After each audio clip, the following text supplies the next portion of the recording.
Salam sejahtera bagi kita semua. Selamat sore. Baik, semoga semuanya sehat selalu ya. Eh,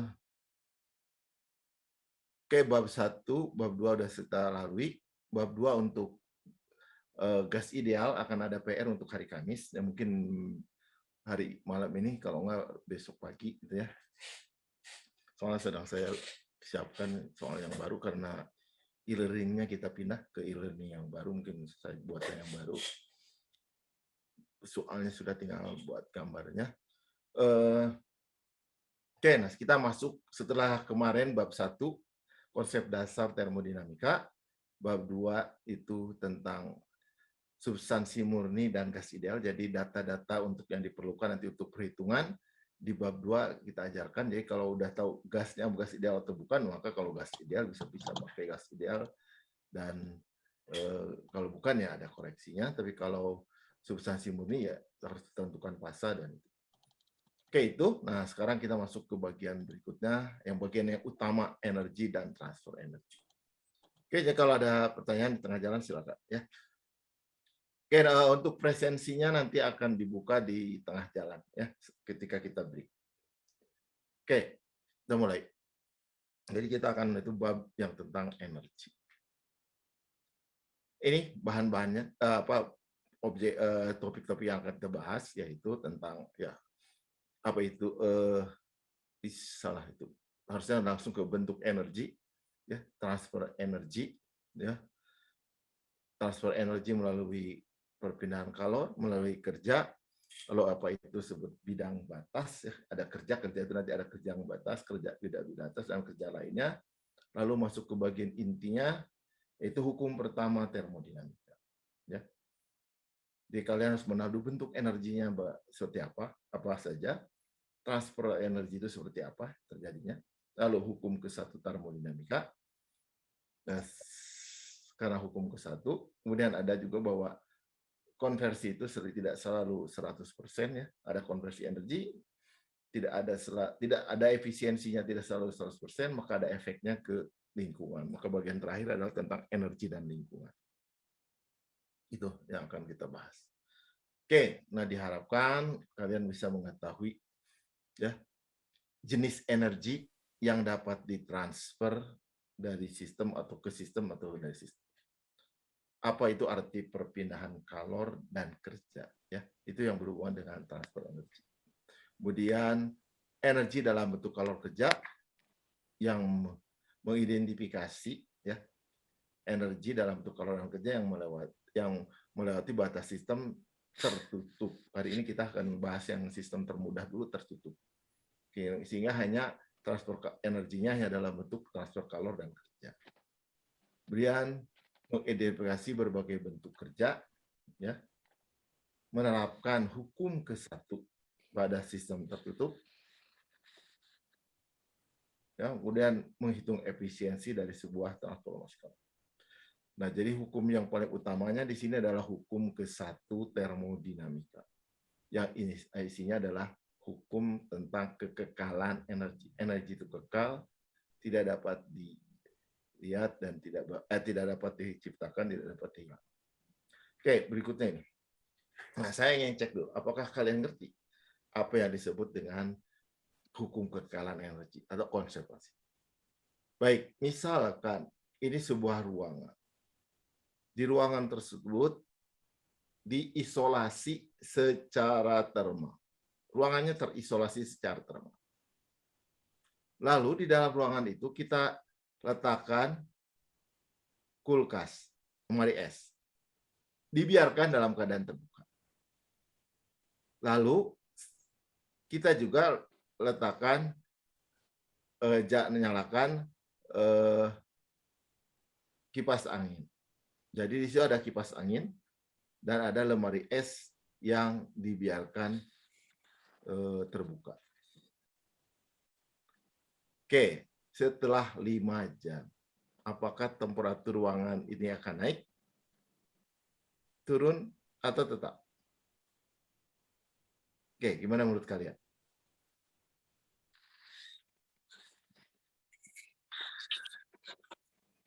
Ada yang berpendapat naik?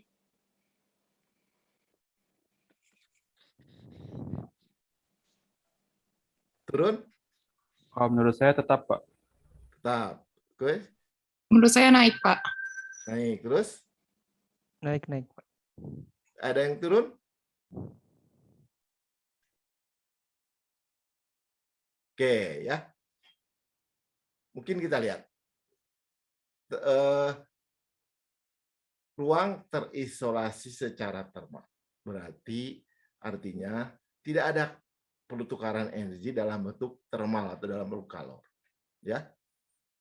Nah, di situ memang dilihatkan kulkas terbuka, mendinginkan. Ya. Udara dingin ada, apalagi ada sirkulasi di situ. Kipas, maka mungkin ada yang berdapatan akan turun karena efeknya seperti AC gitu ya. Ada AC di sirkulasi gitu ya. Nah, di sini harus diingat kulkas sama kipas angin dapat energi dari mana? Kan nggak mungkin dari ruang situ. Ya, dari energinya, dari energi dari PLN dalam bentuk energi listrik atau kerja listrik.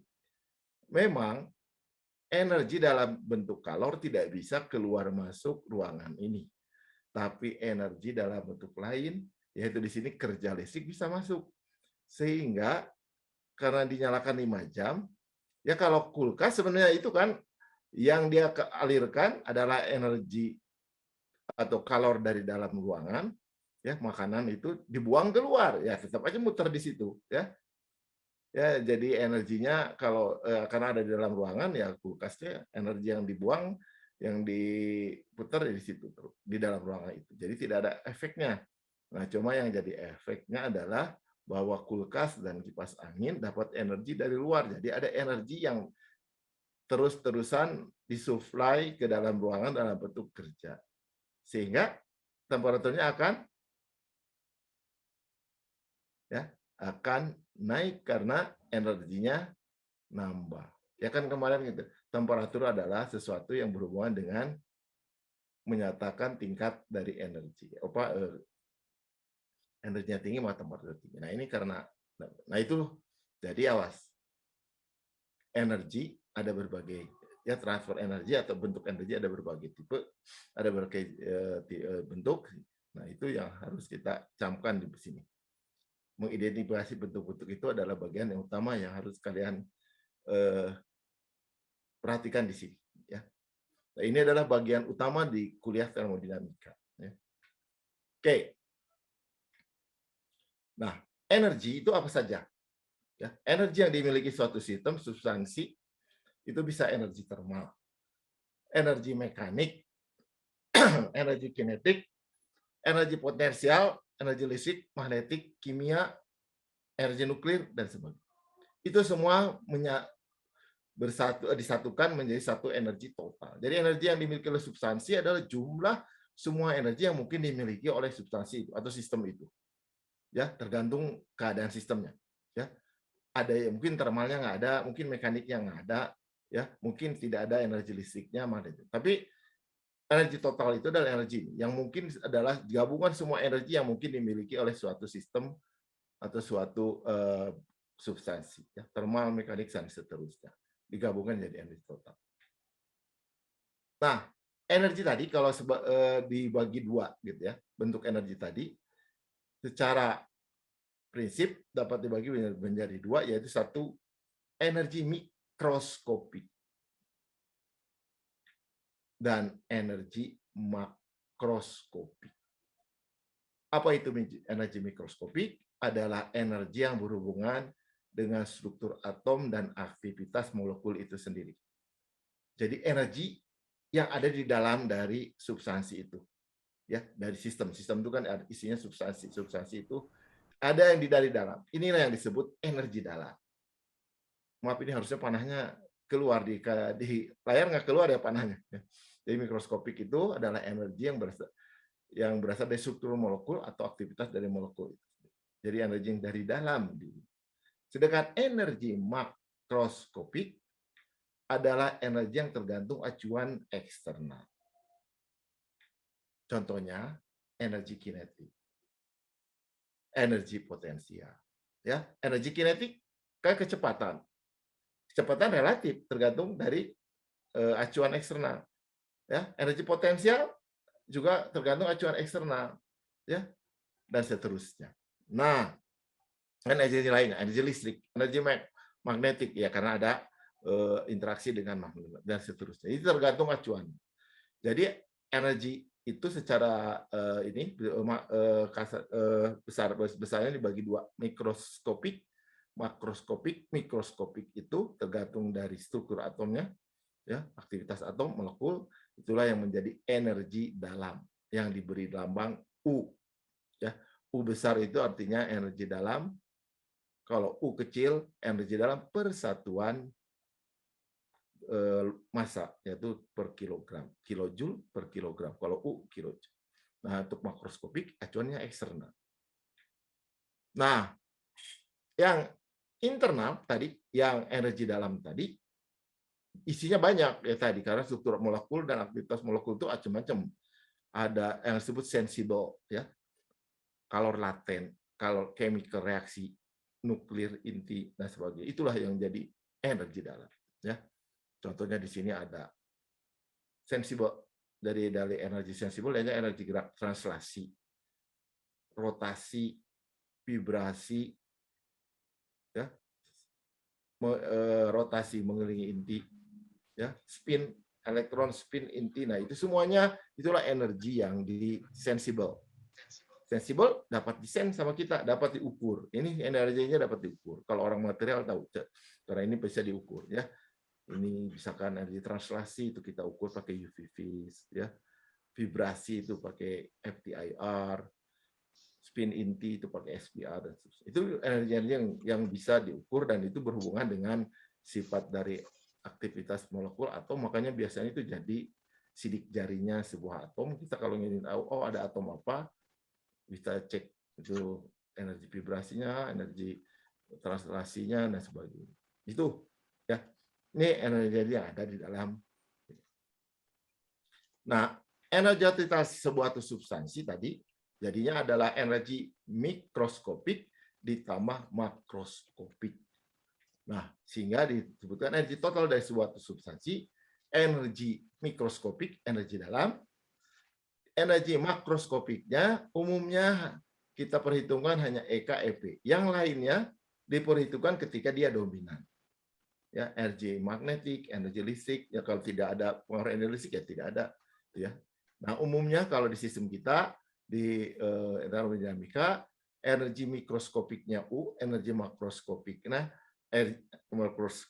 energi kinetik dan energi potensial itu yang dimiliki substansi. Ya.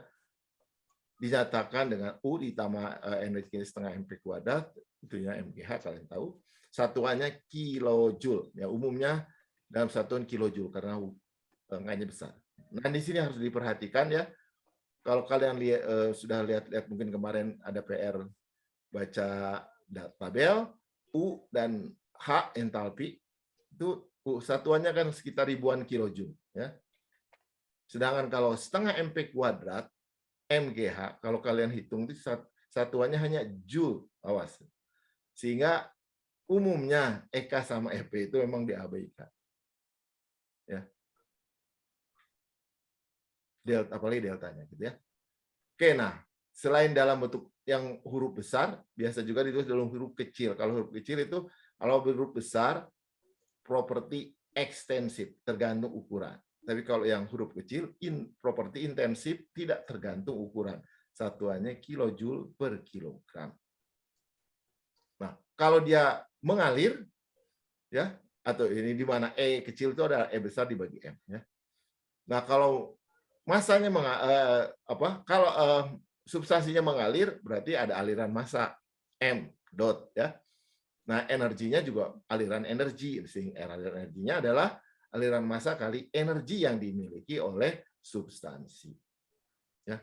Jadi yang dotnya itu adalah bukan energi dalam, energi kinetik. Jadi energi yang dimiliki substansinya adalah UEKEP yang mengalir di balik ini ya. Kalau di situnya satuannya itu kilojoule per detik atau kilowatt. Oke, ini energi total substansi. Nah, karena untuk bab ini hanya ada yang ini aja tertutup, maka tidak ada yang mengalir. Makanya kita hanya akan fokus di sini ya, tanpa yang bentuk ini. Oke. Nah, lalu energi mekanik itu apa? Energi mekanik adalah bentuk energi yang dapat diubah menjadi energi mekanik seluruhnya dan secara langsung. Ya. Jadi bentuk energi yang bisa diubah seluruhnya menjadi energi mekanik secara langsung oleh perkakas-perkakas mekanik seperti turbin, pompa, dan sebagainya. Itu energi mekanik. Ya. Dan isinya adalah energi kinetik ditambah energi potensial ditambah energi alir, flow, yang dimana flow itu energi aliran ini, energi alir adalah tekanan kali volume. Ya, kalau dalam bentuk intensitnya kali volume spesifik. Ini energi mekanik. Jadi yang mekanik ada energi aliran, energi kinetik, energi potensial. Nah, nanti energi alir kenapa bentuknya tekanan kali volume spesifik kita bahas lebih lengkap di bab 4 ya, karena nanti kita akan berhadapan dengan aliran yang mengalir itu di sistem terbuka. Di sistem tertutup tidak ada yang mengalir. Ya. Atau dalam bentuk besarnya aliran energinya ya karena mengalir, yang mengalir ada di bawah massa, jadi dikalikan dengan m dot lalu laju massanya sehingga satuan jadi kilojoule per second. Ya. Deltanya ini adalah deltanya. Jadi delta energi kinetik, delta energi potensial, delta energi alir. Ya sebenarnya nanti kalau dibahas kita ada hubungannya dengan persamaan Bernoulli dan seterusnya. Ya. Oke, itu energi mekanik. Ya. Energi yang bisa diubah langsung oleh perkakas-perkakas mekanik seperti turbin, pompa, dan sebagainya. Oke, nah kira bentuk energi. Bentuk energi total sistem, ya, energi sistem total sistem itu energi yang dapat kita ukur di dalam sistem. Nah, itu tanda panah sebenarnya yang kosong dia. Energi total sistem yang dapat disimpan atau energi total sistem adalah energi yang tersimpan di dalam sistem yang dapat diukur di dalam sistem. Itu adalah energi statis yang diam di dalam sistem. Ya. Nah, bentuk energi yang tidak dapat disimpan di dalam sistem itu disebut energi dinamis, ya, atau disebut energi interaksi. Jadi ada energi statis yang diam di dalam sistem, ada energi dinamis yang bergerak, ya, yang tidak tersimpan tapi dia berinteraksi. Ya, interaksi, misalkan di antara sistem dan lingkungan. Yang hanya dapat kita ukur di daerah batas sistem di mana energi itu melewati batas sistem, jadi mengalir melewati batas sistem. Misalkan kalor kerja, ya, kalor hanya kita bisa ukur berapa yang melewati, ya, misalkan dinding sebelah sini 100, dinding sebelah sananya sebelah dalam tungku itu 100 derajat, dinding luar 25 derajat, maka pasti kita bisa mengukur berapa energi mengalir dari dalam tungku keluar. Ya, itu baru kita bisa ukur di batasnya. Ya, seperti itu. Ya, karena ada energi mengalir dalam bentuk kalor. Ya. Itu energi dinamis. Ya. Dan karena energi yang statis bisa diukur di dalam sistem. Ya. Nah, diukurnya seperti biasanya berhubungan dengan tadi tidak diukur energi dalam misalkan entalpi, tapi energi dalam misalkan ya, tapi kita ukurnya biasanya dalam bentuk besaran-besaran termodinamik lainnya bisa kita ukur, lalu dari situ ada hubungannya dengan energi statis seperti energi dalam. Nah, transfer energi dapat berupa energi yang hilang atau energi yang diperoleh oleh sistem. Jadi artinya transfer energi itu bisa dari sistem, bisa ke dalam sistem. Ya. Jadi kalau hilang artinya sistem keluar energi keluar dari sistem. Ya. Kalau diperoleh berarti energi masuk ke dalam sistem. Aliran, tergantung dari aliran. Ya. Nah, energi dinamis terdiri dari 3, yaitu transfer kalor, transfer energi dalam bentuk kalor, transfer energi dalam bentuk kerja, serta transfer energi yang dibawa oleh massa yang mengalir. Kan tadi massa itu adalah substansi. Substansi punya energi. Ya, kalau dia mengalir masuk keluar masuk sistem, ya berarti dia bawa energi keluar masuk juga. Nah, itu jadinya transfer kalor dari energi dinamis itu adalah, jadi di sini energi dinamis adalah energi yang bisa keluar masuk sistem, ya, yang tidak dapat disimpan, tapi energi yang terjadi secara interaksi, yaitu di sini ada transfer kalor, transfer energi dalam bentuk kalor, transfer energi dalam bentuk kerja, serta energi yang dibawa oleh aliran. Oke, itu jadi 3 jenis energi dinamis. Nah, kita ini harus camkan kayak, jadi kalian harus bisa membedakan mana yang statis setelah tadi bentuk-bentuk energi, kemudian ada energi statis, energi dinamis, supaya kalian nanti bisa menempatkannya pada hukum ke-1 termodinamika itu dengan benar. Ya. Oke.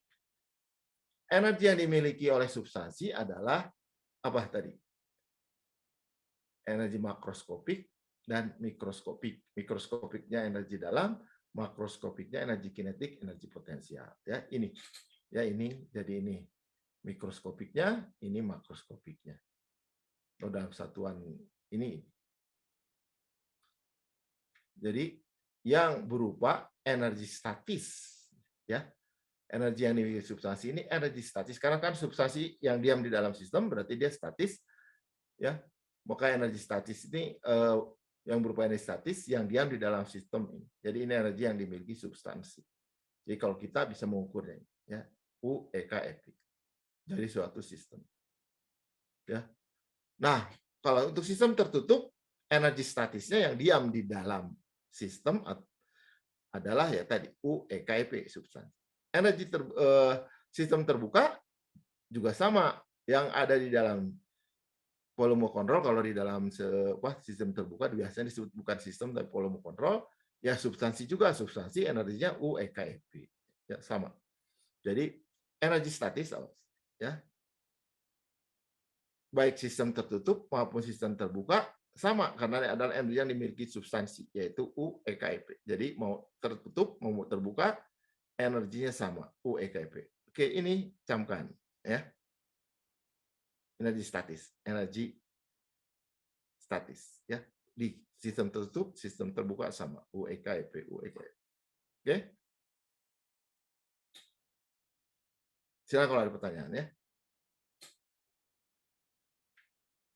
Energi dinamis, ya, antara sistem atau volume kontrol dengan lingkungan dapat berupa tadi terjadi interaksi, ya, transfer kalor dari sistem ke lingkungan, transfer kerja kalau energi dalam bentuk kerja, atau energi yang dibawa substansi keluar masuk. Misalkan tadi turbin, energinya kan ada uap yang masuk ke turbin, ada air yang keluar dari turbin. Pompa, ada air yang masuk ke pompa, ada air yang keluar pompa. Nah, itu energinya bisa dibawa. Tapi juga bisa energi yang hilang, ya. Tadi pompa jelas ada kerja listrik, ya. Kalor bisa karena gesekan dia ada kalor yang hilang, ya, dari sistem ke lingkungan. Itu jadi kalau tadi statis adalah U, E, K, P, dinamis energi kalor, ya. Transfer energi karena kalor, transfer energi dalam bentuk kalor, transfer energi dalam bentuk kerja, dan energi yang di bawah substansi melintasi bidang batas. Oke. Nah, sekarang masalahnya yang dimiliki substansi apa saja? Tadi energi substansi kalau di statis U, E, K, P. Dia diam tapi statis. Tapi kan ini dinamis, dia ngalir. Bisa keluar, bisa masuk, berarti dia ada energi alir. Ditambah dengan energi alir. Jadi selain energi tadi U, E, K, P, karena dia mengalir, dinamis, keluar masuk sistem, maka ada energi alir. Nah, energi alir ditambah U itu biasa disebut entalpi H. Oke? Jadi kalau tadi energi statis itu U EKEP, kalau yang dinamis yang ada di bawah substansi keluar masuk adalah karena dia dinamis mengalir, ya seperti ada kerja yang mendorong dia masuk, yang mendorong dia keluar. Itu makanya itu ada energi alir. Sehingga energi alir ditambah U EKEP jadilah energi alir ditambah U adalah H EKEP. Jadi entalpi hanya akan kalian temui kalau ada aliran massa yang keluar masuk, ada aliran massa yang keluar masuk sistem atau di sini volume kontrol yang membawa energi. Bentuknya ini. Oke? Tadi sehingga kalau dalam alirannya, bentuk alirannya dikalikan M ya. Oke. Kalau di sistem tertutup, jadi statisnya adalah U EKEP, dinamisnya apa? Dari 3 itu.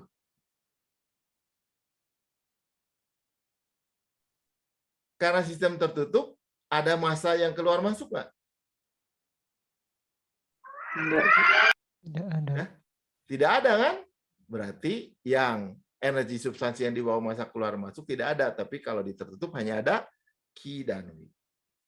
Tapi di sistem terbuka, sama di dalamnya adalah statisnya U EKEP, tapi yang masuknya ada Q dan W, tapi ada yang massa masuk, ada yang dibawa massa keluar. Ya, ini jadi yang sistem tertutup, energi yang di dalamnya itu hanyalah energi statis U EKEP yang bisa berinteraksi dengan luar, dengan lingkungan adalah dalam bentuk kalor dan dalam bentuk kerja energinya. Tapi sistem terbuka, energi yang tersimpan di dalam sistem volume kontrolnya atau sistemnya adalah U EKEP sama energi statis, tapi yang bisa keluar masuk atau berinteraksi dengan lingkungannya adalah bentuk energi dalam bentuk kalor, energi dalam bentuk kerja, dan energi yang dibawa oleh massa yang masuk keluar masuk sistem. Energi substansi yang dibawa oleh massa masuk dan keluar sistem yang karena mengalir maka ada energi alir sehingga dalam bentuk H EKEP bukan U EKEP, awas itu ya, itu bedanya. Oke? Ini sebenarnya intinya termodinamika. Slide ini bab 1, bab 3, bab 4. Ya. Itu. Ya saya belajarkan dua-duanya tertutup terbuka biar kalian ngerti. Jadi tidak ada ini di dalam bukunya, nggak ada gitu. Jadi saya tuliskan dalam bentuk ini. Ya. Oke, nah sekarang kalau tadi kan U EKEP tahu U adalah mikroskopik, EKEP-nya makroskopik. Nah, sekarang bagaimana terjadinya interaksi dinamis transfer energi dalam bentuk kalor, dalam bentuk kerja. Ya, kalau yang di bawah substansi kan H EKEP tadi ya. Oke. Nah, transfer energi melalui perpindahan kalor. Ya. Terjadi kalau ada perbedaan temperatur, perbedaan suhu. Ada perbedaan suhu, ya, berarti ada perbedaan tingkat energi, maka energi akan mengalir dalam bentuk kalor. Ya.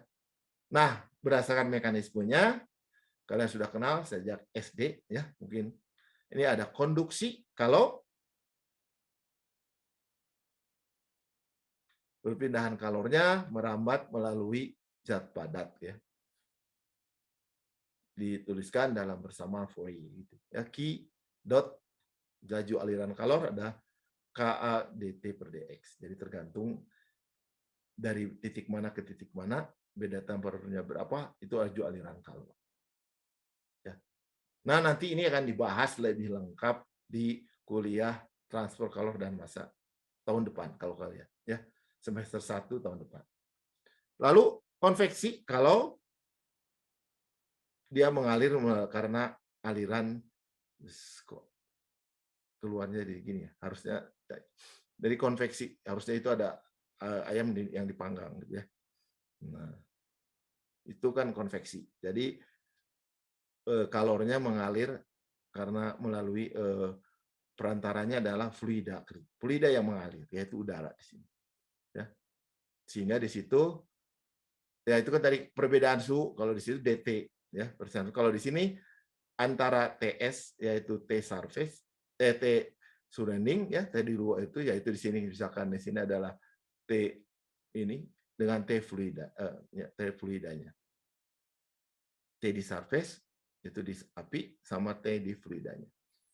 Itu perbedaan itu yang menyebabkan terjadinya ya.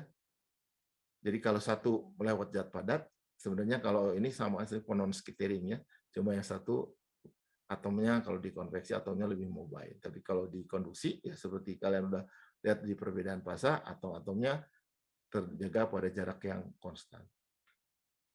Nah, lalu radiasi. Kalau radiasi ini, tahu bedanya apa antara radiasi, konduksi, dan konveksi?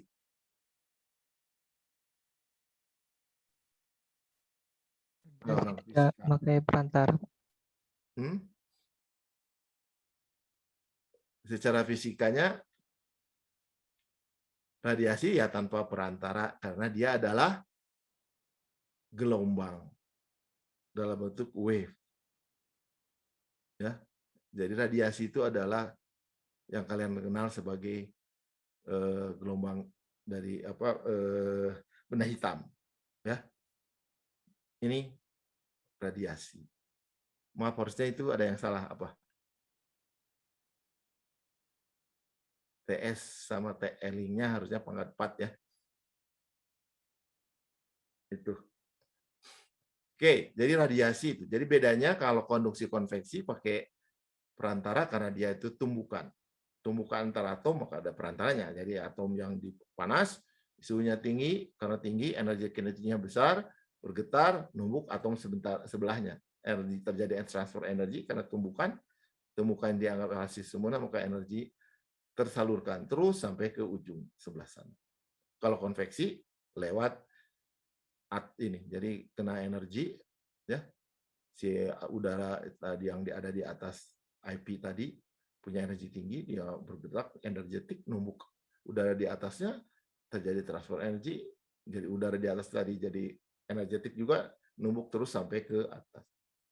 Nah, sedangkan kalau yang radiasi itu adalah radiasi benda hitam, ya, black body radiation. Maka itu harusnya tampak 4 itu salah. Oke, itu bedanya. Perpindahan kalor, perpindahan energi melalui perpindahan kalor, transfer energi melalui perpindahan kalor terjadi kalau ada perbedaan suhu. Kalau di zat padat konduksi, kalau di fluida yang mengalir bisa konveksi, kalau di tanpa perantara radiasi. Nah, itu makanya kalau ingin supaya terisolasi, sistem terisolasi, berarti kalor tidak bisa mengalir secara konduksi, konveksi, radiasi, dan tidak ada kerja, maka si termos tadi tidak boleh radiasi, ada radiasi, maka dia pakai dimengkilap, ya, supaya dindingnya mengkilap, supaya ada dipantulkan kembali. Tidak supaya konveksi, maka termos itu tidak ada konveksi, maka dia vakum, ya, antara dinding dalam sama dinding luar. Supaya konduksi, nah ini yang susah, ya. Dinding dalam sama dinding luar pasti terhubung keluar, karena nggak bisa mengapung, karena nggak bisa. Itu konduksinya pasti ada bocor, ya. Nah, kalau dari segi ini termos logam sama termos yang dari gelas kaca bagusan mana? Kalau dari segi performance sebagai termos idealnya, yang bagus yang mana? Kaca atau yang logam? Kan sekarang banyak termos yang seperti di saya ini juga. Saya bawa tumbler itu dari ini. Bagus mana? Atau ini juga apa? Pakai double dinding sebenarnya ini. Ingat supaya logam. Bagus yang mana? Kaca atau ini? Kaca, Pak. Ya, kaca ya. Karena apa? Konduksinya rendah. Kaca itu insulator thermal dan insulator listrik. Tapi kalau logam itu konduktor thermal dan juga konduktor listrik. Ya, mudah hilang nih konduksinya. Jadi sebenarnya lebih mudah hilang. Ya, tapi ya dari segi mekanik lebih kuat. Kalau kebanding juga akan pecah, tapi kalau kaca kebanding pecah. Jatuh ya langsung pecah. Tapi kalau ini tumbler ini ya nggak akan pecah. Itu kelebihannya. Ya, itu cost yang mana yang kalian korbankan. Gitu. Biasanya kalau ingin memang betul-betul insulator sempurna, ya kita pakai kaca. Ya. Oke. Transfer energi dalam bentuk kerja. Jadi kalau tadi transfer energi dalam bentuk kalor, kalau ada perbedaan temperatur. Nah, kalau kerja, selain karena perbedaan temperatur, suhu, itu adalah transfer energi dalam bentuk kerja. Ya. Jadi transfer energi melalui kerja, dalam bentuk kerja terjadi karena ada pergeseran atau pergerakan yang melewati bidang batas.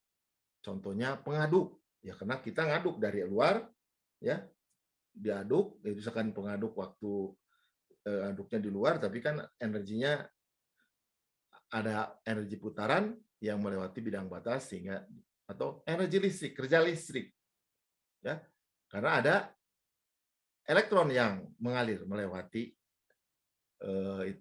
melewati sistem ya bidang batas. Nah biasanya dibagi dua. Kerja itu adalah kerja WB disebutnya dan kerja others. Kerja WB itu bidang batas. Itu kerja yang bidang batasnya bisa bergerak. Bidang batas tadi itu tadi. Bidang sistemnya yang bisa berubah-ubah bidang batas. Contohnya piston. Piston kan bergerak pistonnya maju mundur. Sehingga ukuran bidang batasnya bisa berubah sehingga itu disebutnya kerja bidang batas. Dan kerja di luar itu ada kerja lainnya. Ya bisa kerja pengaduk, kerja listrik dan sebagainya. Nah, umumnya bentuk kerja itu adalah F kali S ya. Atau dalam bentuk lajunya adalah F kali V. Semua yang kerja itu bentuknya F kali S. Kerja listrik itu kalau kan kerja listrik itu W dotnya itu adalah I kali R kan, tapi kalau kalian turunkan dari persamaan awalnya itu ada hubungannya dengan gaya listrik F kali jarak antara ya antar gerbang listrik. Berarti D F kali D itu sama. Di slide ada diturunkan contohnya. Ya. Tuh. Nah, kerja bidang batas ini ada kerja itu kerja bidang batas dan kerja lainnya. Nah, kerja bidang batas itu seperti ini piston. Piston kita gerakan dari keadaan 1 keadaan 2 atau dan maka kerjanya adalah F kali S ya. F adalah kalau piston kita tahunya tekanan. P gaya adalah tekanan kali tekanan adalah gaya persatuan luas ya. Jadi hubungan antara F sama P itu lalu ya DS jarak ini ya. Jadi F kali A per A, F per A itu adalah tekanan ya. A kali DS tidak lain adalah volume sehingga kerja bidang batas adalah tekanan kali perubahan volume. Nah, bisa kita integralkan kalau kita tahu hubungan antara tekanan terhadap perubahan volume. Bagaimana tekanan berubah terhadap perubahan volume. Ya, jadi tergantung dari itu kan kalau lihat dari segi matematik itu adalah luas di bawah kurva ya, yang merah ini. Ya, jadi tergantung bentuk lintasannya. Makanya kerja seperti ini, ya. Kalau lintasnya lain, lintasan A, B, C akan lain kerjanya, ya. Kalau lihat dari situ, dari persamaan kerja bidang batas, WA lebih besar dari WB, lebih besar dari WC. Jadi kerja adalah fungsi lintasan, jadi bukan properti termodinamika. Karena itu kerja tidak akan ada dalam tabel. Ya. Fungsi dari lintasan, tergantung lintasannya. Ya. Kerja bukan properti dari sistem termodinamika. Oke, itu. Jadi kerja itu tergantung lintasan. Ya, makanya contohnya prosesnya apa? Maka kita hitung berdasarkan lintasan. Kita bagi berdasarkan lintasannya apa. Ya, misalkan ini yang umum, kerja pada tekanan konstan. Tekanan konstan, karena tekanannya konstan, tidak tergantung volume, maka bisa keluar dari integrasi. Ya, P-nya karena konstan, jadi konstanta akan keluar dari integrasi, maka kerja adalah V kali V2 dikurangi V1. Ya. Untuk volume konstan, ya jelas karena volumenya konstan, dV-nya 0, berarti kerjanya 0. Ya. Kalau gas ideal, tekanan temperatur konstan. Nah, di sini kita harus cari dulu apa hubungannya tekanan dengan volume pada gas ideal. Ya, kita lihat tekanan adalah itu MRT per V. Kalau M-nya sistem tertutup misalkan konstan, R-nya konstanta, T-nya konstan pada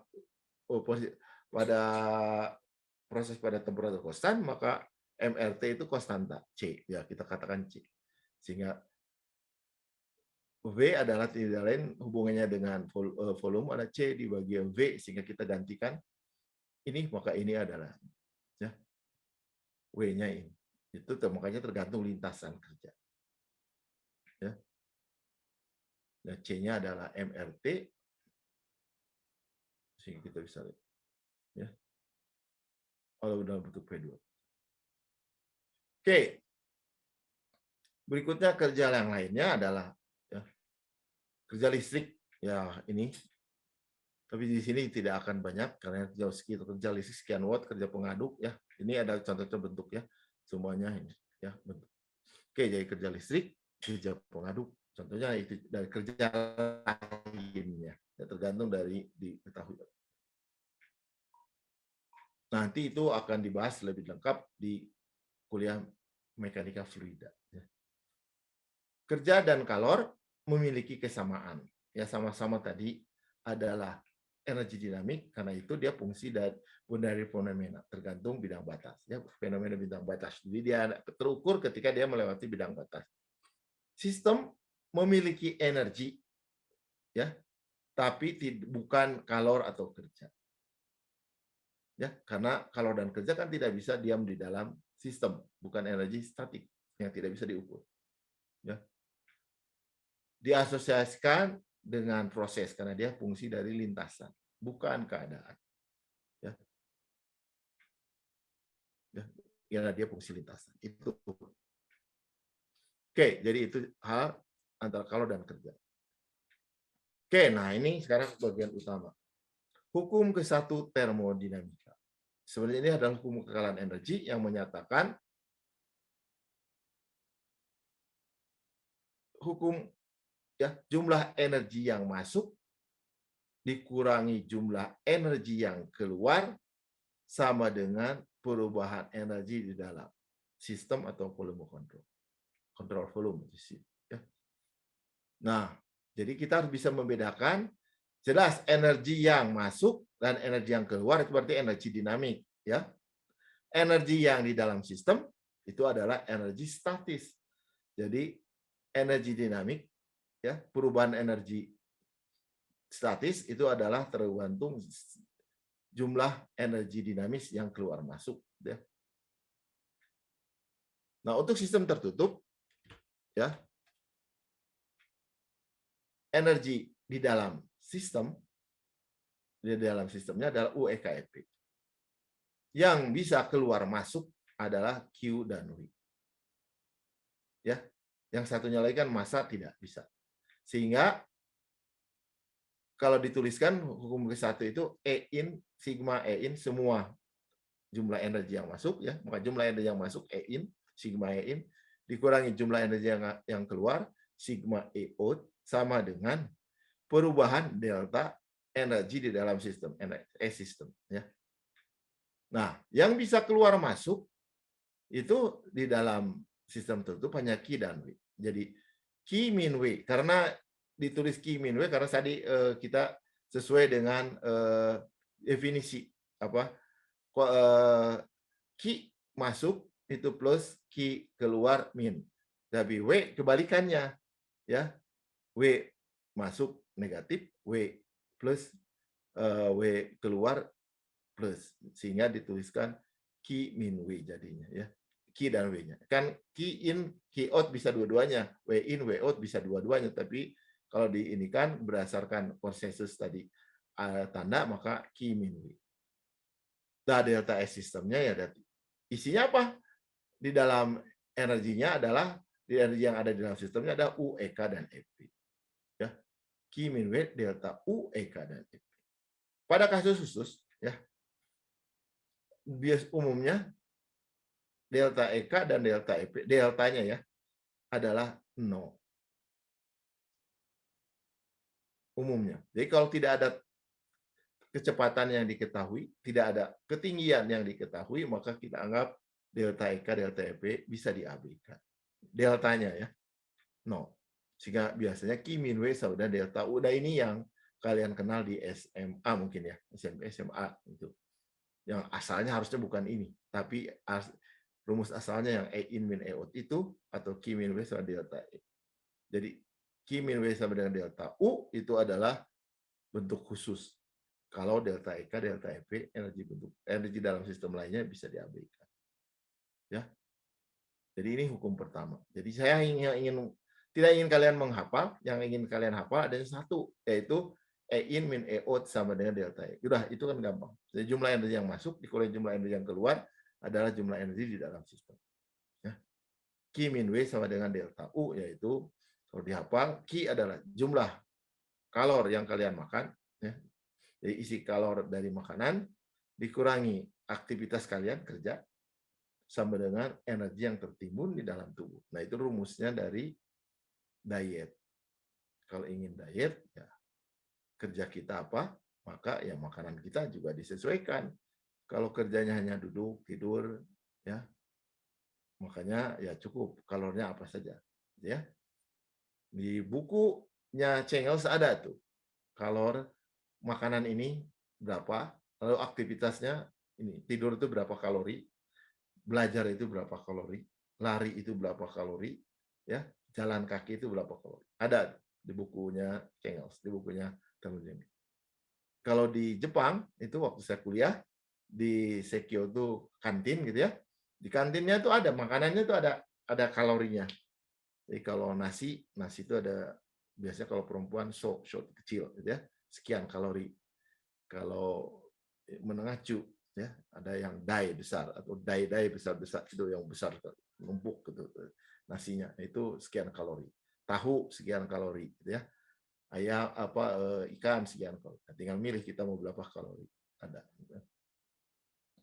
Oke, ini tentang hukum pertama. Oke. Nah, kita break dulu. Di saya jam 15.48 ya. Kita mulai lagi jam 16.05. Oke?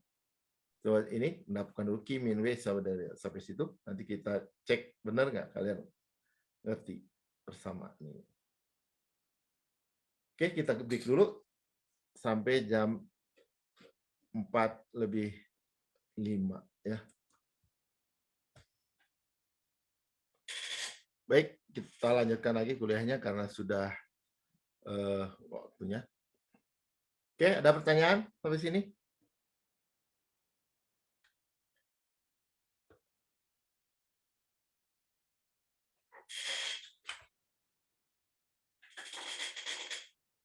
Oke, jadi di sini ya hukum pertama untuk sistem tertutup bentuk umumnya adalah ini. Ini adalah bentuk khususnya. Nah, di sini harus dilihat, diperhatikan bahwa Q dan W itu fungsi lintasan, bukan keadaan. Energi dalam adalah properti termodinamik, ada di tabel, maka itu dia fungsi keadaan, tidak tergantung lintasan. Ya.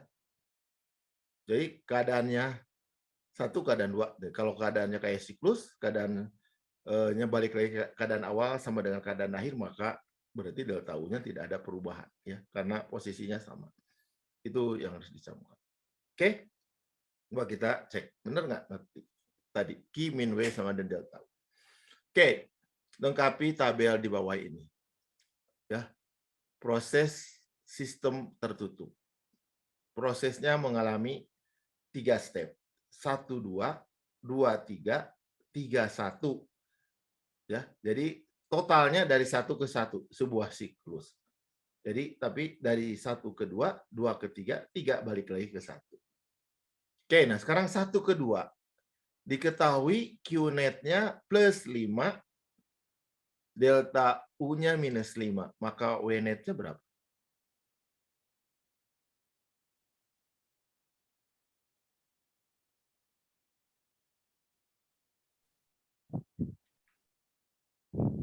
Min 10. Min 10 atau 10? 10, Pak. 10, Pak. Q min W delta, awas, Q min W delta U. Ya, Q min W delta U adalah ini 10. Jadi 5 dikurangi 10 minus 5. Nah sekarang ini, Q-net-nya 20, W-net-nya 10, maka delta U-nya 10, Pak. 10. Oke, nah sekarang ini. Q-net-nya tidak tahu, W-net-nya minus 5, delta U-nya tidak tahu. Berapa?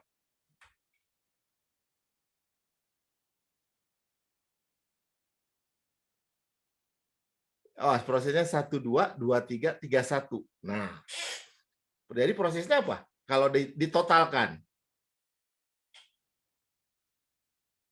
Ditotalkan kan berarti 1 ke 1 lagi. Ya. Nah, clue-nya di situ. 1, 2, 2, 3, 3, 1. Sehingga totalnya dari 1 ke 1. Jadi siklus. Kalau siklus, mana yang harus 0?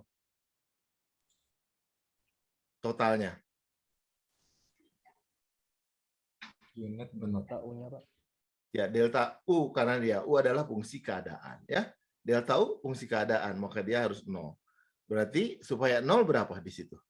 Delta totalnya. Min 5. Ya, min 5. Ya, karena itu kita bisa tahu Q net adalah ya min 5, berarti berapa? 0, Pak. Ya. 10 dikurangi min 5. Min 5 itu berarti plus ya. Plus 5 berarti ini min 10. Makanya lihat.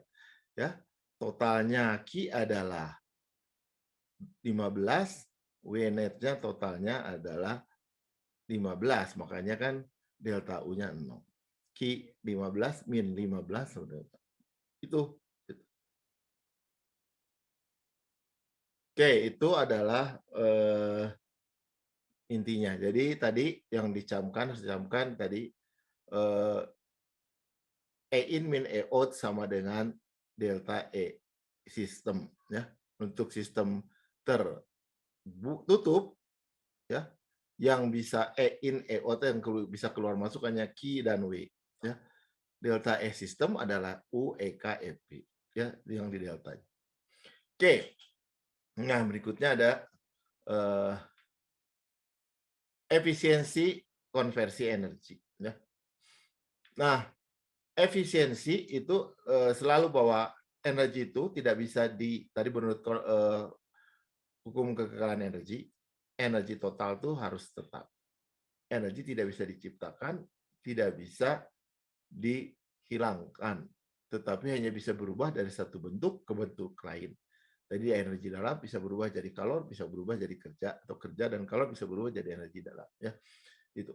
Nah, di sini setiap perubahan tadi selalu tidak pernah 100%. Itu hukum alam.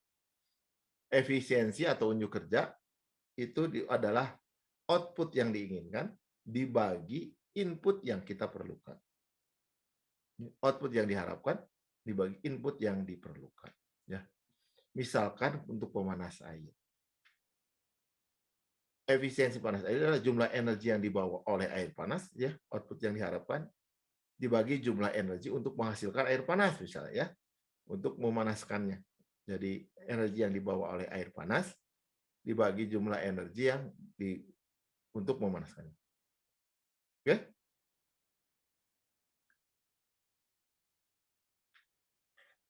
Nah, pemanas air dari gas efisiensinya antara 55 sampai 62. Pemanas air listrik itu 90 sampai 4, idealnya harusnya 100. Nah, kalau diminta kalian lihat data ini, mana yang harus dipakai, dipilih?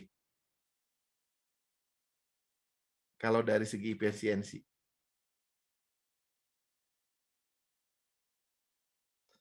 Karena saya tanya dulu, kenapa yang gas efisiensinya 55 sampai 62, sedangkan listrik sampai 94, malah idealnya harusnya 100.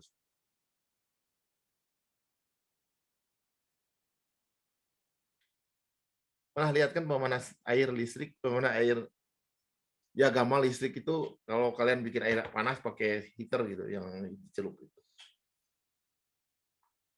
Kenapa? Kalau gas harus lebih rendah dibanding listrik. Malah listrik harusnya 100%. Kalau buat gas itu kalori yang terlepas ke udara lebih banyak daripada listrik, Pak. Iya, ya.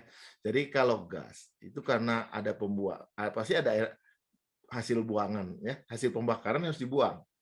Dibuang dia bawa energi. Jadi ada energi yang terbawa oleh gas yang hasil pembakaran. Karena itu pasti yang disampaikan ke yang ke airnya lebih sedikit karena ada energi yang dihilang, ya, yang hilangnya lebih banyak. Nah, makanya efisiensinya akan lebih rendah. Tapi kalau listrik seharusnya kalau dia insulator panasnya bagus, semua kerja listrik kuadrat R dari heater tersalurkan ke air. Itu biasanya harusnya 100, ya, makanya tinggi. Tapi kalau air, gas ya itu karena ada yang ke bawah harus dibuang, ya. Gas nggak mungkin kan, ada hasil pembakaran yang harus dibuang. Nah, itu tidak dingin, malah panas kan, maka dia bawa energi. Jadi energinya hilang. Tapi kalau disebut dari harga mana? Ya. Tergantung dari berapa ya harga. Nah, untuk di kita sekarang dua-duanya disubsidi, gas juga disubsidi, listrik juga disubsidi, ya gas yang lebih untung, ya.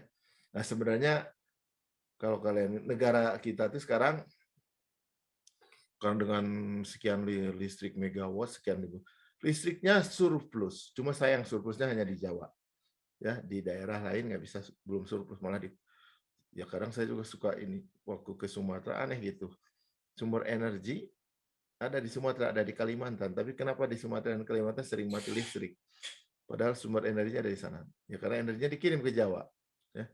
Yang Jawa itu Jawa Bali, yaitu dijaga supaya malah tidak boleh mati, ya. Nah, di kita tuh sebenarnya pembangkit listriknya sudah surplus, terutama Jawa Bali. Nah, itu sedangkan gas itu kalau kalian tahu, gas itu memang kita punya menghasilkan.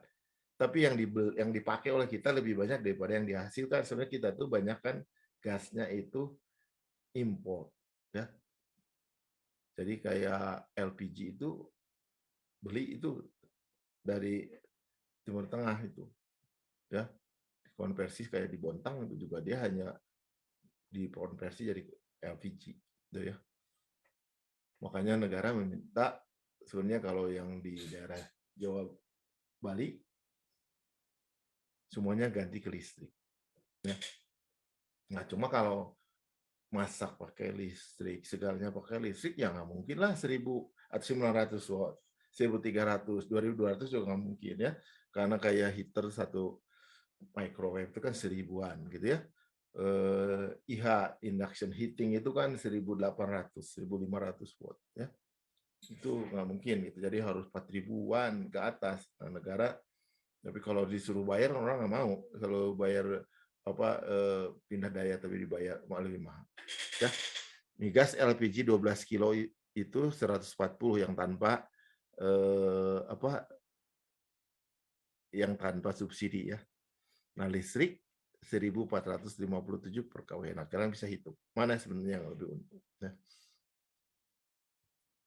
Oke. Nah, pembakaran itu juga sama, efisiensi pembakaran, jumlah energi yang dilepas selama pembakaran sama nilai kalor dari bahan bakar, heating value ya. Nah, heating value ini adalah jumlah kalor yang dilepas jika semua jumlah satuan bahan bakar terbakar sempurna dan hasil pembakaran didinginkan ke temperatur ruang. Itu acuan pengukuran. Misalkan untuk bensin, itu yang low heating value itu 44.000 kJ per kilogram ya. Ada air keluar sebagai uap sehingga heating value-nya rendah karena uap ada sebagian energi yang keluar ya di bawah air. Dan yang high heating value airnya keluar sebagai kondensat di 473. Kondensat itu sebagai padatan ya. Nah, kalau padatan energinya rendah karena dia kondensat. Ya. Mobil bensin tuh biasanya efisiensinya 26-30. Mobil solar itu 34-40 ya. Makanya kalau yang mobil-mobil besar yang cc-nya tinggi, truk, bis itu banyak yang menggunakan solar. Ya karena memang konstruksi mesinnya lain. Ya. Nanti di bab terakhir kita bahas perbedaan siklus bensin, siklus di mesin bensin sama siklus di bensin solar. Ya. Power plant sendiri itu antara 40-60.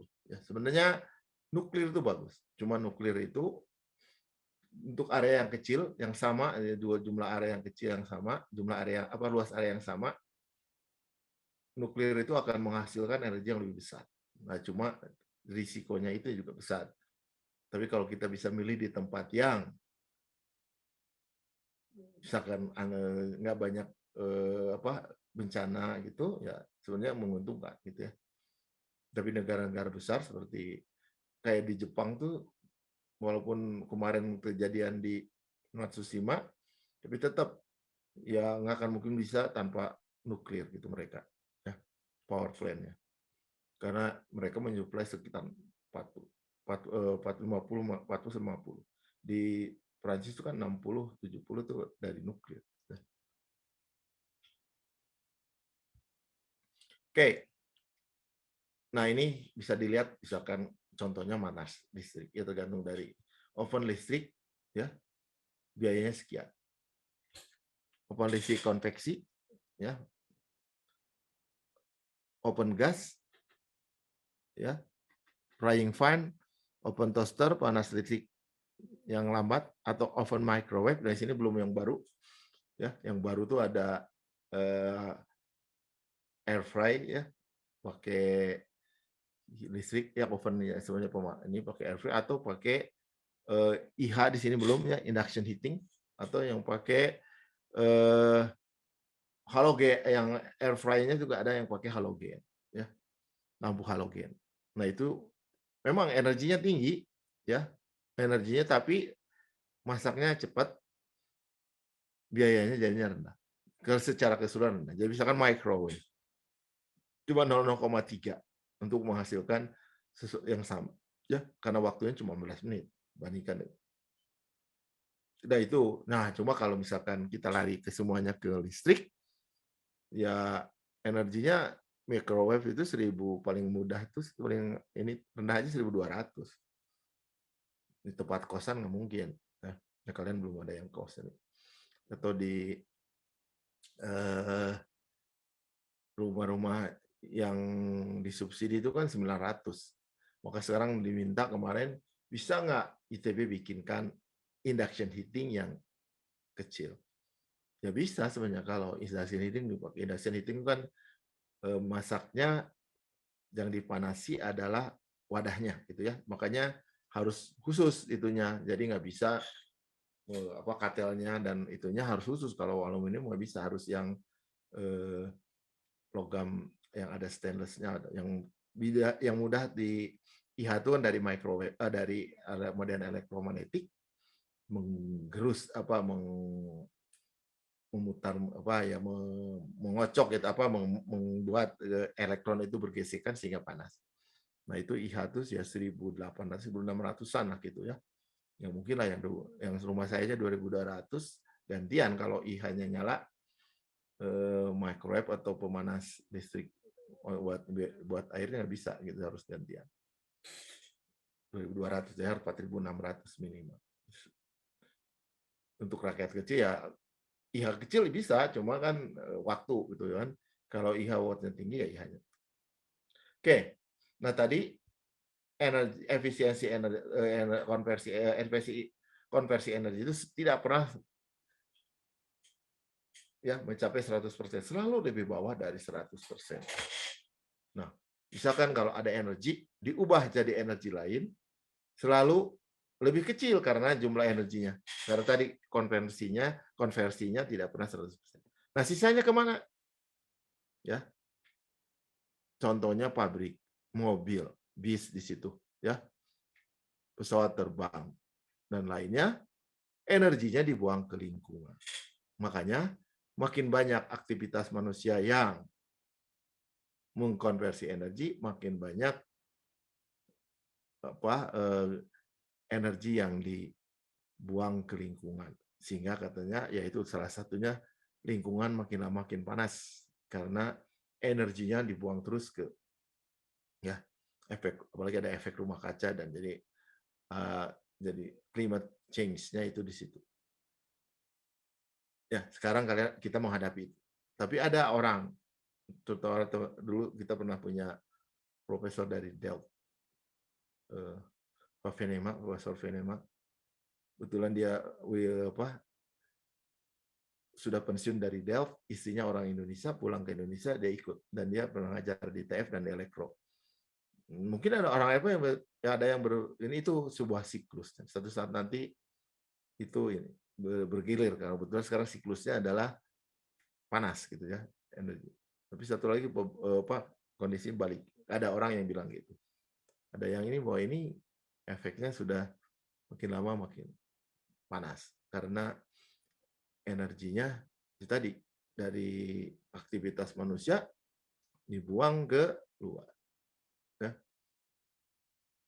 Nah, mobil listrik dengan mobil bensin bagaimana?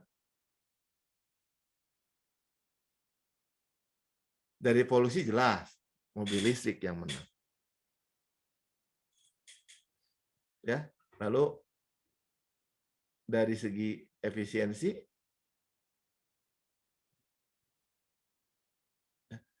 ya itu berarti listriknya tergantung nanti listriknya dibuatnya bikinnya dia kan harus di charger listriknya dari PLN juga dari pembangkit power listriknya kan tadi cuma 40-60% gitu ya. Dan kita masih banyak pembangkit listrik masih pakai yang PLTU-nya batu bara apalagi ya, yang kayak di Suralaya. Oke, itu adalah oke, ini bab 3 selesai. Ini sebenarnya bab 3 kalau lihat di buku banyak, tapi saya sarikan inilah intisari. Jadi kalian jangan lupa baca atau cek buku atau di videonya lebih lengkap sebenarnya atau di versi lengkapnya supaya dapat ini hanya entry point kalian mendapatkan jadi bagian yang insight-nya aja, jadi yang intinya aja. Tapi kembangannya coba kalian ya. Jadi kayak tadi Q min W delta U, nah di situ kalau di buku itu ada aplikasinya, ada diet. Nah sedangkan nanti untuk soal-soal ya kita ngambil yang lengkapnya. Gitu ya. Ya ada pertanyaan silakan.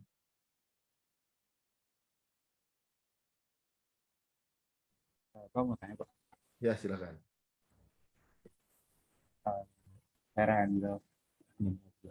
Jadi kalau tadi kan Bapak sempat menyebut climate change Pak. Kalau menurut Bapak climate change jika dipandang dari ilmu termodinamika, apakah climate change dapat membaik Pak? Atau kayak emang climate change adalah sebuah kejadian alami yang emang nggak akan bisa membaik? Kalau ya secara termodinamika nanti kalian dihukum kedua termodinamika, gitu ya. Proses yang irreversible itu selalu mengarah pada penambahan entropi. Ya, proses reversible entropi tidak ada perubahan entropi. Delta entropi nol. Entropi itu harus selalu bertambah. Tidak mungkin lebih kecil dari 0, minimumnya sama dengan 0, yaitu kalau prosesnya reversible. Nah, di alam ini, hampir semua proses itu adalah yang nyata itu irreversible, sehingga entropi itu bertambah. Nah, kalian tahu kan di SMA, entropi itu apa kira-kira? Derajat ke tidak Tidak teratur. teratur, Pak. Ya, makanya makin tidak teratur itu kalau di segi ini bahwa makanya bagaimana cara mengurangi itu. Karena kemarin kan ketika era-era industri itu di-push perlu energi jelas ya. Energi dari mana ya? Umumnya dari bakar fosil. Bakar fosil, energi kadang-kadang ada energi yang perlu housing, perumahan, pabrik itu membakar hutan dan segalanya. Pabrik juga buka hutan untuk industri. Misalkan di Kalimantan hutannya berubah. Udah nggak ada ya orang Kalimantan juga hutannya udah nggak ada. Di Sumatera juga jadi sawit gitu ya. Nah sebenarnya tadi menurut arah lingkungan kan ada fungsi paru-parunya yang menyerap tadi apa karena ada pohon itu salah satunya yang bisa mengkonversi ya yang di kelebihan itu. Misalkan kalau kalian lihat di Cina itu ketika Cina booming kemarin kan energinya industrinya naik booming industri cuma kalian tahu apa efeknya ya Cina kan kemarin kelihatan kan ketika di lockdown tapi sebelum di lockdown itu tadi sering di Beijing sendiri kan kabut tebal kabut asap ya asapnya nggak kayak di kita kalau di Sumatera karena hutan dibakar tapi di sana karena dari industri dulu mereka ngambil yang sumber energinya dari batu bara dibakar karena mereka punya batu bara banyak dibakar ya batu bara itu paling murah memang cuma efek lingkungannya paling jelek banyak orangnya yang kena paru-paru ya nah climate change itu ya karena itu sebenarnya karena tadi boost energi sampai sekarang di Eropa mulai yang mereka yang karena sudah pernah di atas gitu ya mulai berpikir mereka berubah nah sehingga banyak aktivitas industri yang mereka lebih ke arah ramah lingkungan keywordnya tadi ekosistem eco friendly gitu sehingga sekarang produk-produk itu harus menunjukkan itu ya nah climate change ya itu kalau kita ingin mengembalikan tadi ya harus bisa kalau di tubuh kita tuh ada sel yang rusak itu diregenerasi nah di alam juga harus ada regenerasi gitu ya nah kalau tidak timpang itu tidak dieksploitasi terus tanpa ada regenerasi ya gitu. Ya sebenarnya gini kalau tambang tuh tambang emas atau tambang besi diambil besinya ya tambangnya digali udah habis kan tapi kan besinya ada di bumi ya dipakai jadi produk nah ketika dia jadi rongsokan jadi sampah ya jadi pindah sebenarnya ke tempat negara yang banyak menggunakannya di situ. Ya, kalau orangnya negaranya pinter menggunakan teknologi bisa merecycle-nya menjadi besi lagi besi yang bisa dipakai lagi. Ya seperti kemarin kan di Olimpiade di Jepang kemarin medalinya dari bekas elektronik. Kenapa bisa? Dari HP, dari apa? Kok medali emasnya dari HP? Dari alat-alat elektronik. Tahu?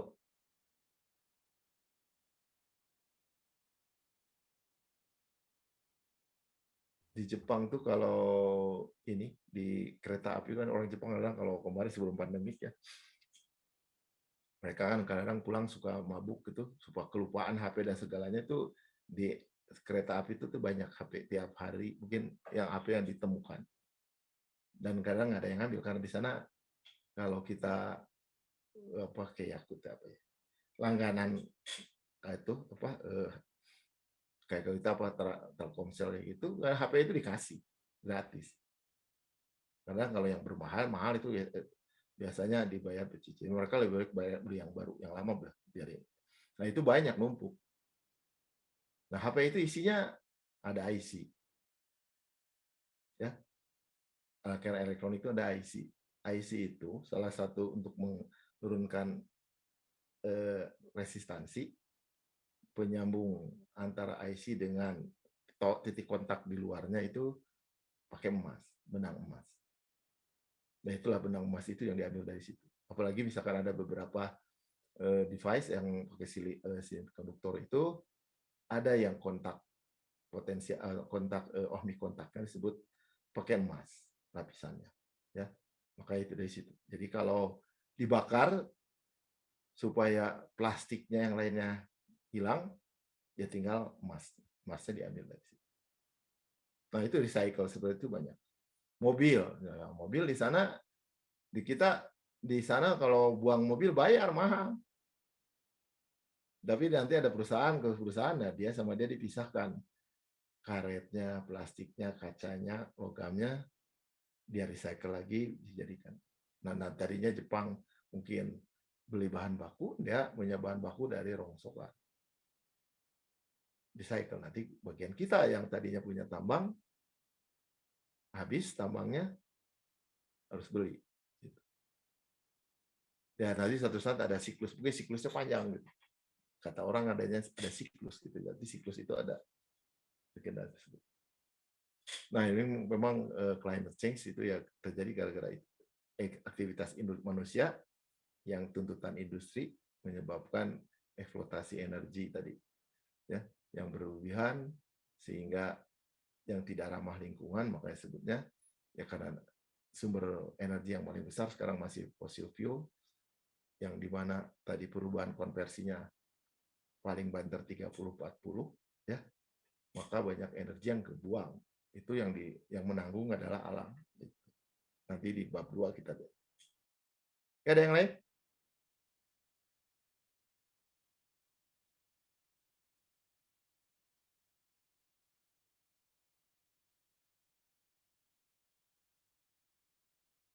Dan memang kemarin kentara ke India itu juga industrinya maju. Begitu pandemi kemarin kan berhenti sehingga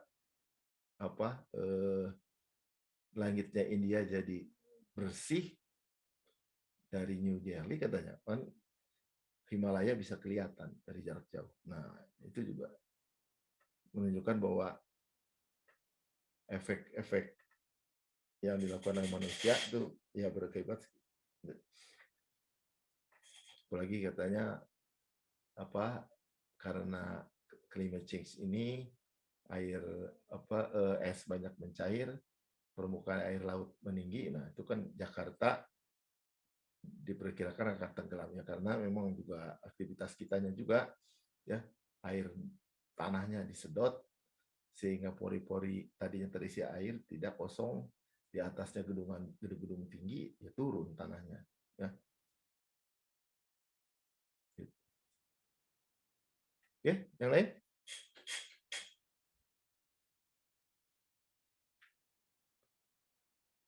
Oke, sekarang coba kita latihan. Efisiensi.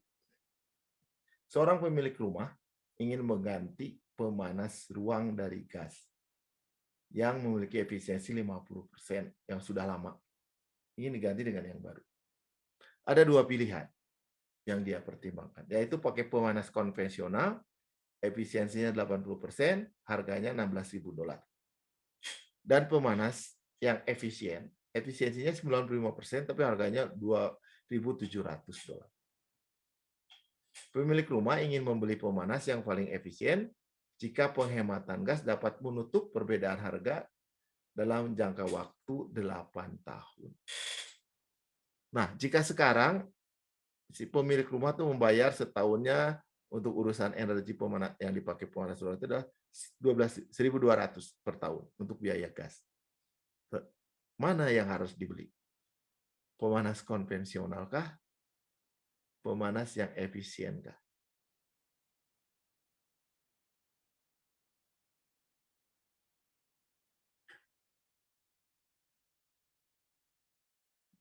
di kita nggak ada. Paling yang di daerah-daerah dingin mungkin ada pemanas, tapi jarang di kita pakai pemanas. Tapi kalau di negara 4 musim, ya musim panas tanpa pemanas, musim dingin tanpa pemanas atau musim panas tanpa pendingin ya susah.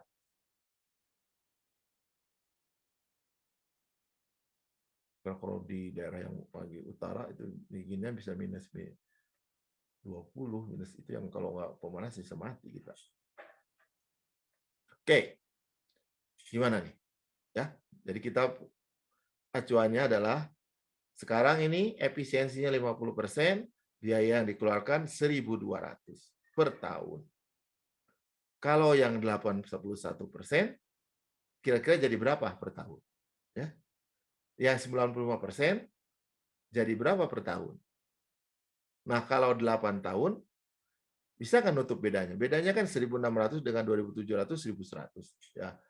Apakah beda per tahunnya itu kalau dikali 8 bisa menutup 1.100 nggak? Gitu. Nah, kalau bisa menutup yang perbedaan $1.100 tadi, maka dia akan milih yang efisien. Tapi kalau tidak, ya dia akan milih yang konvensional. Oke, ini ada di PR kalau nanti di PR berikutnya. Ya ini pemilik rumah harus memilih antara membeli yang efisien tapi mahal atau yang konvensional tapi relatif kurang efisien tapi relatif lebih murah. Kedua pemanas hanya beda pada efisiensi dan harga saja. Ya, kita asumsikan. Oke, pemanas yang ada efisiensinya 50%. Biaya per tahunnya 1.200. Ya, 1.200 sebenarnya, tapi itu 1.200 yang kepake hanya 50%-nya.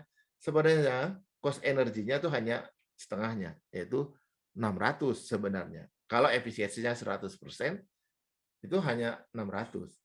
Tapi karena 50% efisiensinya, maka dia mengeluarkan 1.200. Oke, jadi kalau 100%, 600. Nah, sekarang kalau pakai yang tadi 81%, ya, kalau 100%-nya 600, kalau 81%, maka dia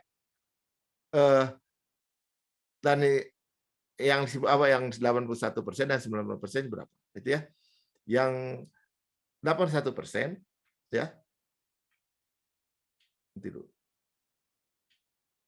Ini ya. Jadi kita hitung dulu. Kalau 1.200 tadi karena 50% sehingga biayanya 600. Sebenarnya 600 biaya energi yang sebenarnya. Cuma karena konversinya efisiensinya 50 jadi 1.200. Nah, sekarang kalau yang 81 itu berapa? Yang 95 itu berapa konversinya? 600.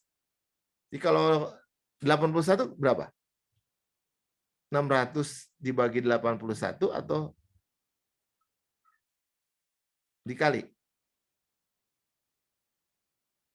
Kalau 100% 600, kalau 81%, maka ya 600 dibagi 81, 0 dibagi 0,81 ya. Itu juga sama. Ini jadi kalau konvensional yang 81%, maka setahunnya 741.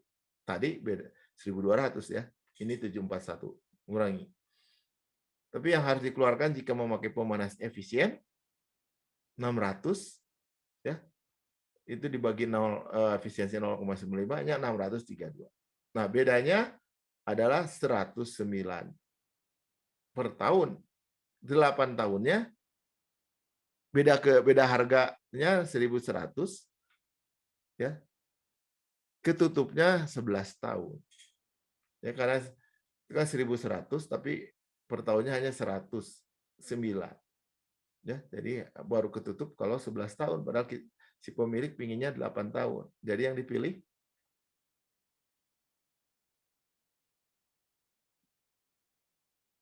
ya, jelas di sini yang konvensional.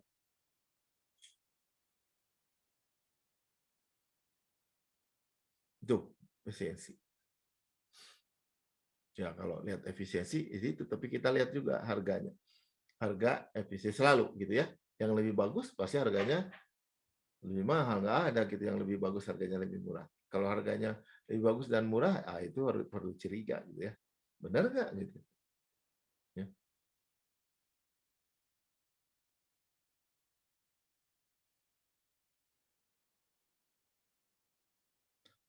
Oke, ada pertanyaan?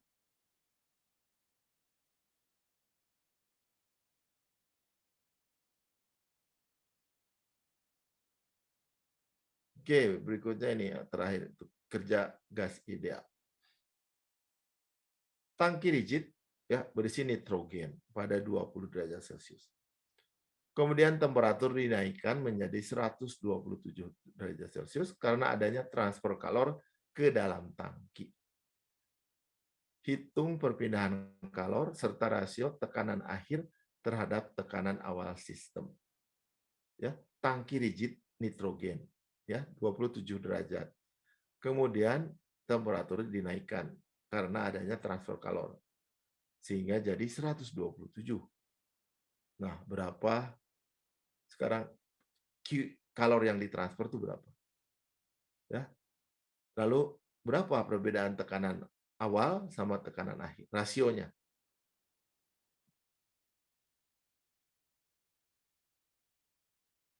Oke, nah di sini karena nitrogen itu gas. Cek apakah dia bisa didekati gas ideal atau tidak. Ya. Sistemnya berdasarkan tangki rigid, maka dia itu pasti tertutup. Nitrogen di dalam tangki. Relasi propertinya tadi pakai tabel gas nitrogen. Tapi gas nitrogennya cek dulu apakah bisa didekati gas ideal. Ya. TR-nya itu temperatur TR-nya tadi 27 dan 127 kalau di TR dibagi temperatur kritis 2,38 sama 3,17 lebih tinggi dari 2. Itu kan syaratnya ya. Karena tekanannya kita nggak tahu, kita yang tahu temperaturnya kita cek temperaturnya harus lebih besar dari 2 kali harga temperatur ya. TR-nya kan harus temperatur kritisnya atau TR-nya harus lebih besar dari 2. Ya karena dia lebih besar dari 2 maka ini gas nitrogen dianggap gas ideal. Oke, karena gas ideal maka kita boleh pakai persamaan gas ideal, boleh pakai tabel gas ideal. Ya. Karena tangki rigid, maka prosesnya adalah volume konstan. Ya. Ini prosesnya. Jadi selalu sistem, proses, relasi properti tabel propertinya apa? Lalu asumsi. Ini gasnya, ini skemanya, ya asumsinya delta EK, delta EP 0 merupakan. Tadinya 207 dipanaskan prosesnya karena tangki rigid maka pakai volume konstan. Keadaan 1 ini kena kalor dipanaskan jadi keadaan 2. Itu skemanya.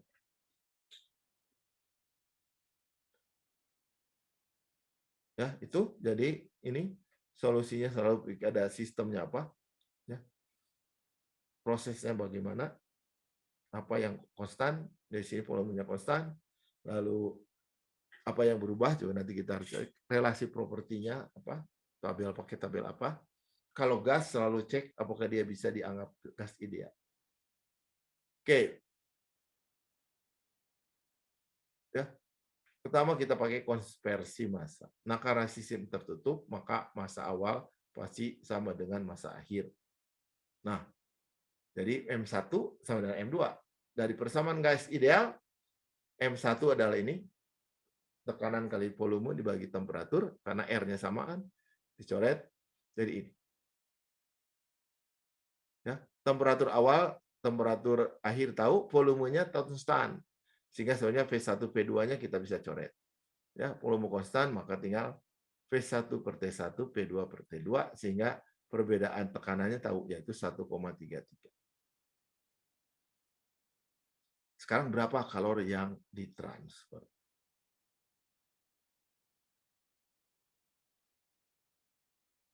Ya. Oke. E in min E out sama dengan delta E. Saya minta kalian mulai dari sini. Ya. Q min W sama dengan delta U karena EKF-nya kita abaikan. Jadi asumsinya tadi harusnya tertulis, lupa tidak tertulis. Ya. Jadi bersamanya ini. Nah, Q-nya ya W ya karena kerja itu tangki rigid, tidak ada kerja boundary, ya kan rigid tidak ada kerja bidang batas yang berubah, ada berubah bidang batas produksi, kerja WB nggak ada, kerja lainnya, kerja listrik pengaruh selainnya nggak ada, maka W-nya 0. Ya. Ya, karena proses pada volume konstan maka W-nya 0. Ya. Karena rigid. Oke, sehingga Q sama dengan delta. Ini. Oke, sebenarnya ini kalau ini di bab 4 CP-nya. Tapi kalau enggak, sebenarnya kalian bisa sehingga Q sama dengan delta U. Nah, U-nya di mana? Maaf, ini saya pakai yang setelah pakai CV. CV-nya saya pindahkan kapasitas kalornya karena dibahas setelah harus tahu hukum ke-1. Nah, sebenarnya bisa dihitung dari delta U. U-nya dari mana? Yaitu U pada keadaan akhir U2 dikurangi U keadaan awal U1. Jadi U-nya 127 derajat ya dikurangi U yang 27 derajat Celcius. Yaitu U yang 227 tambah 273 ya. Jadi U yang 400 ya dikurangi U 300. Nah, itu bisa kalian lihat di tabel. Di tabel untuk nitrogen, tabel gas ideal untuk nitrogen. Bisa cek.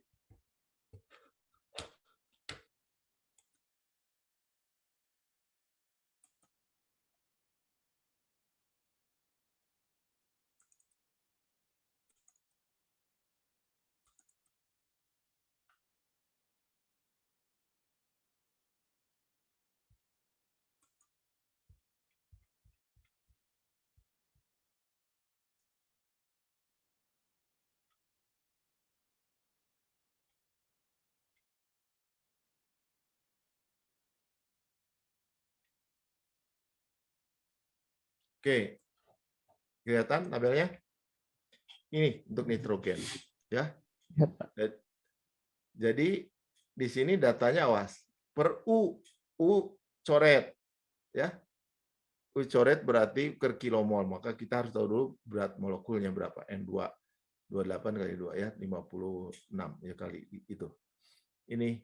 Jadi kalau ini yang 27 ada 300, yang ini 400. Jadi ini 8,314 dikurangi 6,22 per kilomol tapi ya itu dibagi joule. Jadi kali berat molekul maka per kilojoule per kilogram jadinya. Ya. Itu darinya. Jadi U-nya makanya kalau gas ideal maka pakai tabel gas ideal. Ini kalau ini pakai pendekatan kalor konstan CP ya sekitar ini ya. Oke, harusnya nanti ini diganti. Jangan pakai ini karena kalian belum saya pindahkan kapasitas kalornya di setelah bab ini. Jadi kalian setelah dapat hukum ke-1, saya kenalkan kapasitas kalor sebelum masuk ke bab 2. Ya. Sehingga untuk gas bisa didekati dengan menghitung menggunakan kapasitas kalor. Ya. Tapi kalau gas. Kalau untuk yang lain, biasanya jadi sumber kesalahan kalau kita pakai kapasitas kalor karena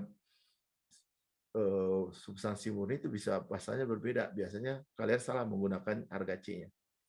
Nah, tapi kalau di gas, nah harga C-nya ya ini mungkin delta U adalah CPDT. Jadi kalau pakai C ini misalkan harga 0,743 itu juga ada di tabel. Jadi sini biasanya di bagian depan tabel ada U untuk itu.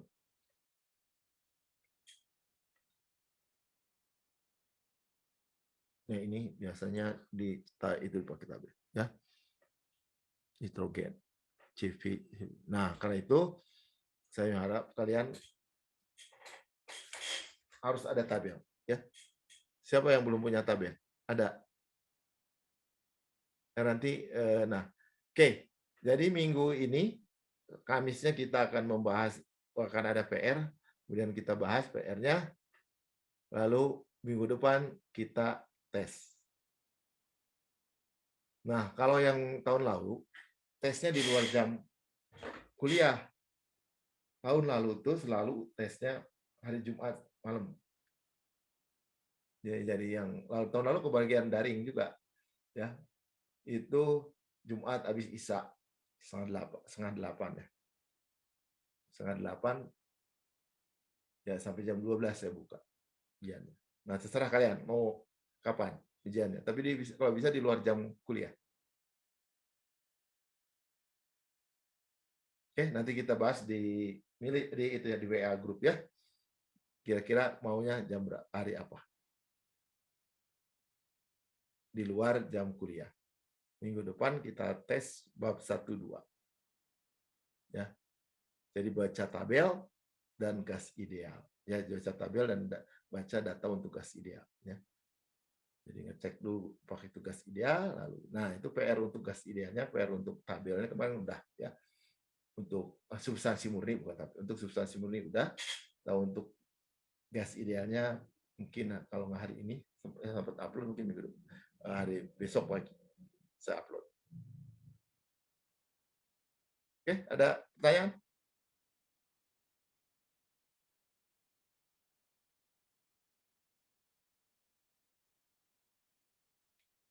Oke, kalau tidak ada cukup sampai di sini. Terima kasih atas kehadirannya.